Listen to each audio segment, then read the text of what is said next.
Alright, so this is going to be an intermediate level guide based on what my team has learned in the first 20 to 30 kill count that we've seen, and understand why people are struggling, why people can't get teams because they don't have kill count, and what's really preventing you from getting that first to second kill count and getting 100% success on kills for that matter. So this isn't really an end-to-end guide, it's more of a quick few tips and tricks that my team does and has learned throughout the entire phase, and then we'll focus at the end of what's really going on at the final phase of Verzik to understand why teams are dying when it's under 20% at the tornadoes versus what you should be looking for and what you should be communicating to get that final kill.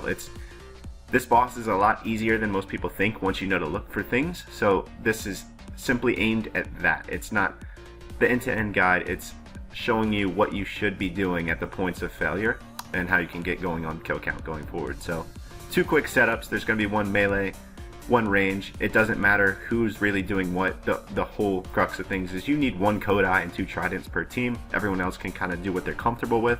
You don't need a set amount of melees. You don't need a set amount of ranges. Just do what you're capable of doing and you can get through the boss pretty easy. So here everyone just dumps 2 Dragon Warhammer specs. Whoever brought the Kodai in is going to be tanking. So at, I believe, 70%, 50%, and 30% health, the boss is going to spawn bloods, whatever you want to call them, and then it's communication based on the order that you kill them in.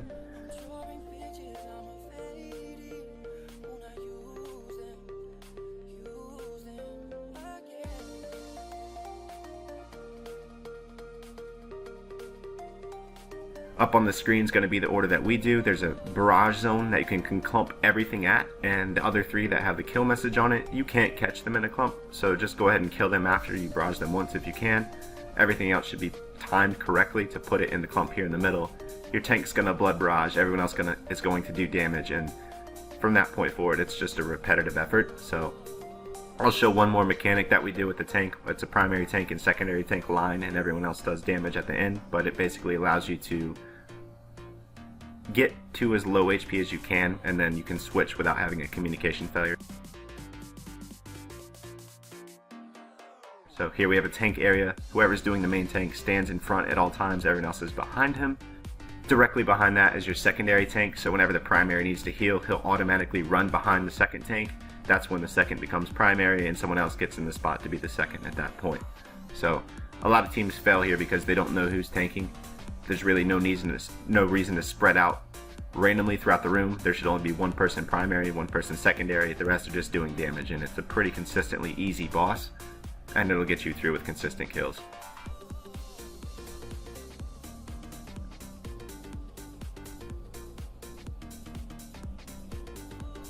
So again, try to clump them in the middle. It's okay to fail, it happens sometimes. Most people aren't in max mage anyway, so just know what to look for, know what to try to do to put them in a barrage clump, and then just damage out the stragglers and continue on with the kill.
So the bloat right now is why most teams are failing. Basically, if you pass the bloat, you're getting to the boss.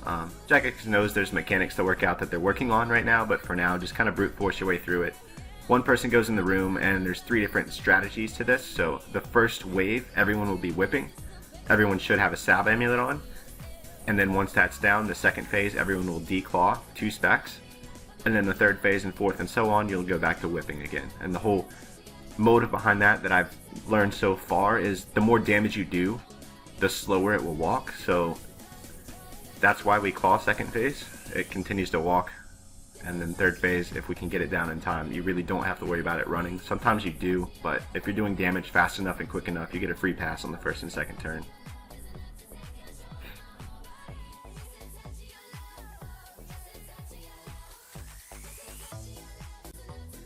So you can take unnecessary damage here. It's okay to brew. There's a chest at the end. You should have not really needed to brew on the first boss.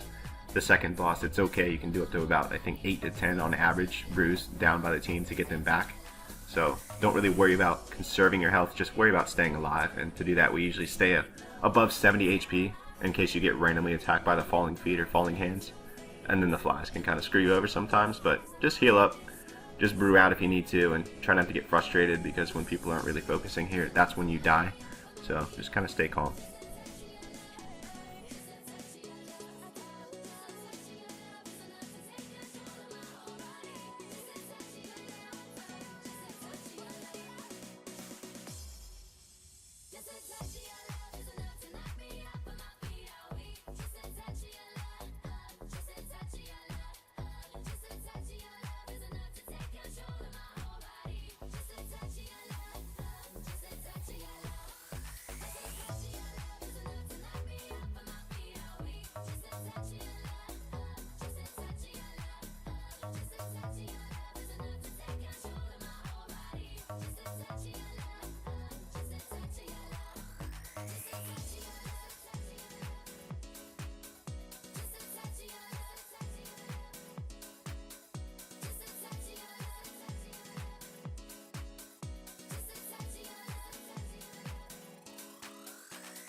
So for this room, you should have 2 primary melees, 2 primary mages using tridents, and then 1 guy using range.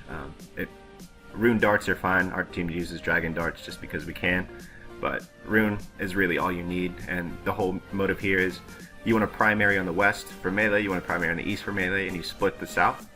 And then the same thing with mage, a primary on the east, a primary on the west, and split the south. And then the range guy will just go through and do damage everywhere he possibly can. And the one thing to look out for is, as the room progresses, it gets significantly more difficult, more challenging. So what you're going to want to do is put your 15%, 25% praise on when you can, when it makes sense, as the room gets more crowded, and just do damage at all times. So if you're not, well, for example, I'm primary melee, but I'm switching at all times. You just want to consistently be doing damage. If you don't know what to hit, just look for something close by you and put damage in while you figure it out. You also want to avoid using barrages until the room gets kind of to be a cluster and you don't really know what's going on. The reason being, when you throw barrages, if you hit something that's not correct, if I hit a mage, if I hit a melee with a barrage, or if I hit a range with barrage, it's going to go into a protective mode and it will blow up shortly after, causing anyone around it to take damage. So you only want to do that when it's necessary at the end, because it will clear out the room, but you're also going to take a lot of damage in the process. So just stick with the correct styles, and when things get out of control, just start tossing barrages, and you should be able to get through this room relatively easy.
So for the Dark Beast boss, it's pretty easy. Just everyone dumps in one spec, and then one spec when you can after each maze. So our team sets up in 4 corners and 1 person in the middle. You want to be as far away from each other as possible, and that's just to give these magic and range balls a longer path, a longer trail to cross while they're looking to attack the next person, so you can do the most damage without really having to worry about getting hit or flicking different balls.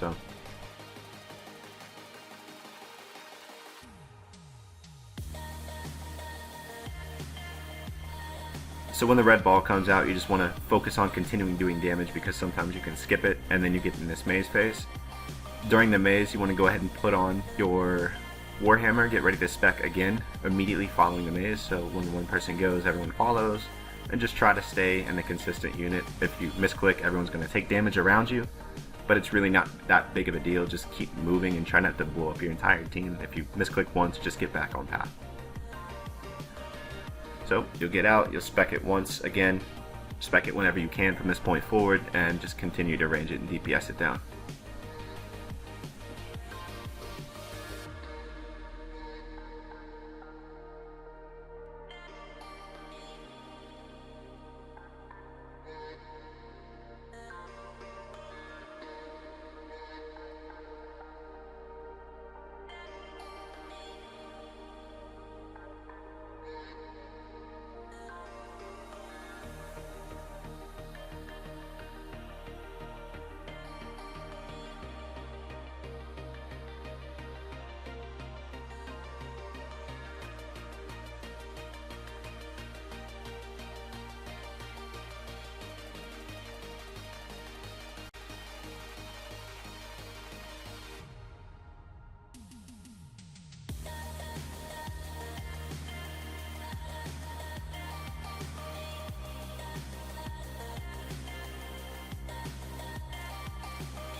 So this next boss is pretty simple. I don't think I really need to explain it too much. You just stand on the things that heal it for the first phase. For the second phase, you range it and dodge the poison attacks. And from the third phase, you just avoid attacking it when it's looking at you, or he will take a significantly large hit that can kill you, and it's really unnecessary. You just need to avoid attacking it at all times when it's looking at you, and then put in 2 whips when it turns away.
So for the final boss, it's a lot easier than most people think.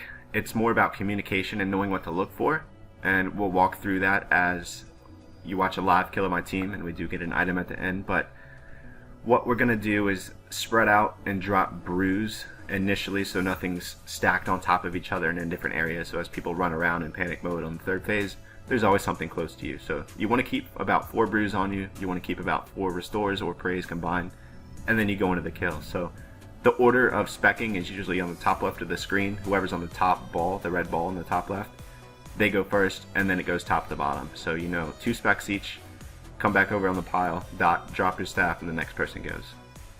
There really is no reason to rush this. A lot of people try to throw up specs last minute to do max damage. It's really not needed. As long as people spec on each side of the room, which you will be able to do, then that's enough to kill the boss and get to the next phase. So there's really no reason to rush it. Just be patient, make sure you're attacking it at the right times, and don't take a death to pillars. That's the most common way to get kicked off a team for someone with no kill count. If you die to pillars, you're basically blacklisting yourself from every other team. So just try to be patient, just try to avoid damage and be consistent.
So when the boss is about dead, you want to take 1 step south of the pillar.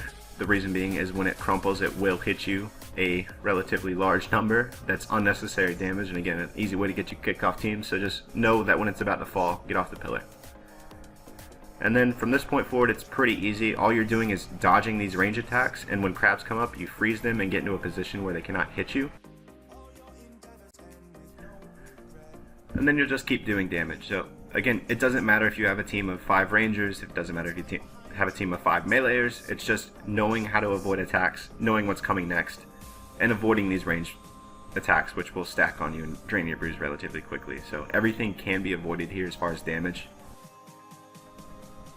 So the main things to look for are just keep dodging, keep attacking, and stay close to the boss. The reason why we're staying close is every time this electricity attack comes out, you do have a greater chance to send it back to the boss and she'll take it rather than you tanking a 50.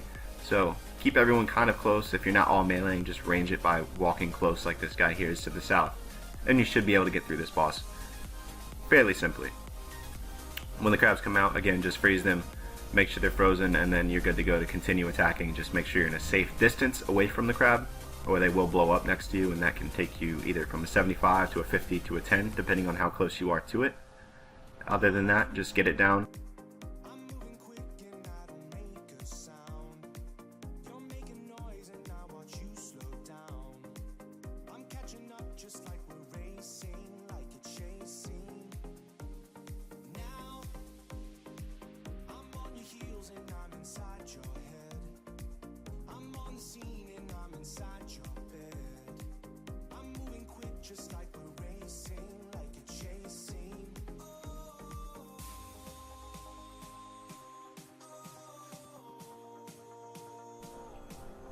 So when the boss gets to about 35%, be looking for red crabs to come out. Here we had a bad spawn of the regular crabs at the same time, so just go ahead and freeze those, get them out of the way, and then begin looking for attacking properly with the red crab. So the whole mechanic here is once these red crabs form, you have to kill them before you go back to the boss, and you again want to dodge the range attacks, as that's the only other thing that can get you killed here. So damage them down. Once they're killed, get back on the boss, and then from this point forward you should just be looking to do damage. Just keep killing them down. It's a repetitive pattern. This is the easiest phase, and then you should be able to move on to the third and final phase with relatively no troubles. So when the boss stops moving here, it stops bouncing, that's when you know the crabs are coming next. So go ahead and get one last hit off, and then just start hitting the crabs. If you attack the boss when it's not bouncing, it will heal, so that's why everyone immediately needs to jump off, start hitting the crabs, and then get back on the boss.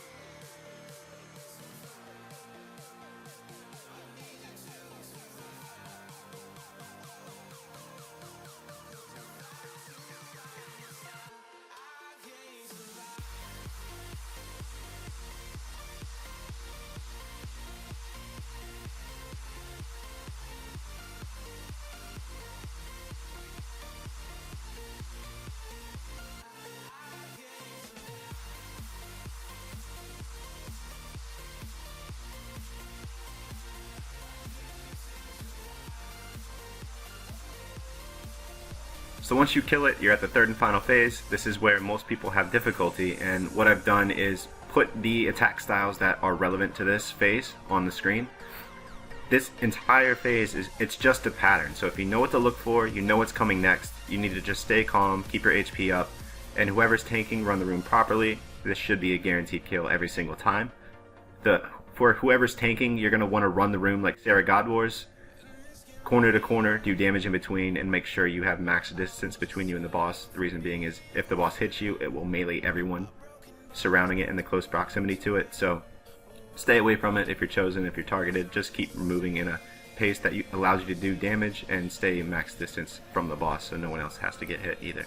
So there's 4 special attacks that it does, and in between each of those special attacks there is 4 either range or mage attacks. So just know what's coming next, be patient, stay calm, and try to help your team out by letting them know what to do and what's coming next in positions where someone might not be as capable or a little bit newer to the boss and they're struggling. So just know it's always going to be crabs, 4 attacks, webs, 4 attacks, portals, 4 attacks, and then someone needs to tank the green 75. So it's not that big of a deal as long as you know what to do and avoid multiple people doing damage. It should be a guaranteed kill.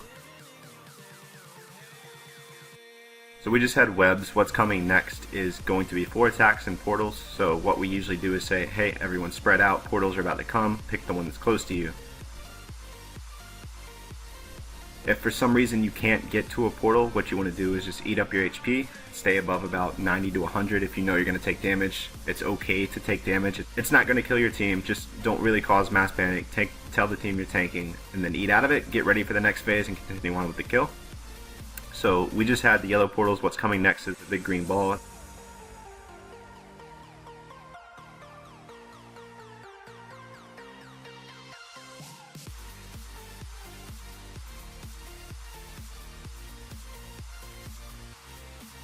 big green ball. It's going to hit him a 74. That's fine. Everyone else can continue doing damage.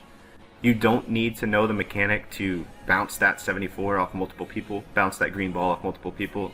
You should have enough brews to where one person tanks it. You're only going to get 2 of them this entire boss, and it's completely fine. So when it comes at you, just own it, take the damage, tell your team, don't worry, I've got it, move on. So crabs are coming out. What we're going to continue to do is damage here. And my team does a little bit different setup, so no matter what, we will not kill the boss after 25 HP until the yellow portals come, because we do a claw method, and it allows you to avoid the tornadoes most efficiently, most easily, and get consistent kills. So here we're going to have webs. The boss is at 25%, so no one is going to be doing damage except for myself. I'm going to get it to about 22%. Once these webs are finished, there's going to be 4 regular attacks. Then the yellow portals will come up. After the yellow portals, we will all claw it, and then we will just mass range it, and it should be dead relatively easy. So again, I'm the only one doing damage. The goal is to get it to about 22 to 25%. As long as someone on your team is communicating that they are the only person doing damage, you should be okay. The reason why we're stopping is it's a lot easier to not have tornadoes in these yellow portals at the same time. So we do it immediately after the yellow portals. The tornadoes will spawn at that point, and then it's just a matter of running around and avoiding your tornadoes. So here the yellow portals come up. We've timed it correctly. We're getting claws out. Everyone's brewing up. Everyone's restoring up. What's coming next is I'm going to count it down from 5 to 1. Everyone's going to dump their specs. The boss will go under 20 HP, and that's when tornadoes come up. And then we have the most amount of time to kill it without really having to deal with mass damage of portals from this point forward. So the most common way people die to this boss is when portals and tornadoes come out. They don't really know what to prioritize, and it's very hard to avoid both. Usually someone will stand on the portal, the tornado is going to hit them, and then the boss heals 5 HP per person, and then that's just not good. So someone tanked to 75, we're just consistently doing damage. There's really not much else to worry about. The next phase is going to be crabs. Then after crabs, it's going to be webs. So there's plenty of time to do damage to the boss without really having to worry about these portals and tornadoes both up at the same time. And that's the whole reason why we stop and wait. It's worth taking an extra 4 hits per person of range versus mage than just kind of getting everyone confused. So hopefully you've been able to see what our team does. This gets us 100% kill every single time as long as we pass the bloat. We really haven't failed to any misclicks or even being shortchanged on supplies. We've come in with 5-6 brews per person, and it's still completely killable.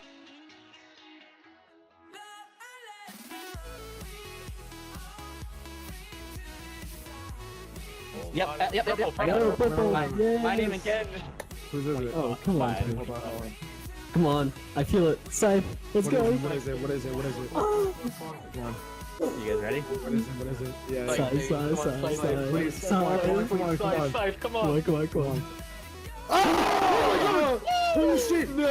Oh my god! No way. Holy shit! Oh my god! Oh my god!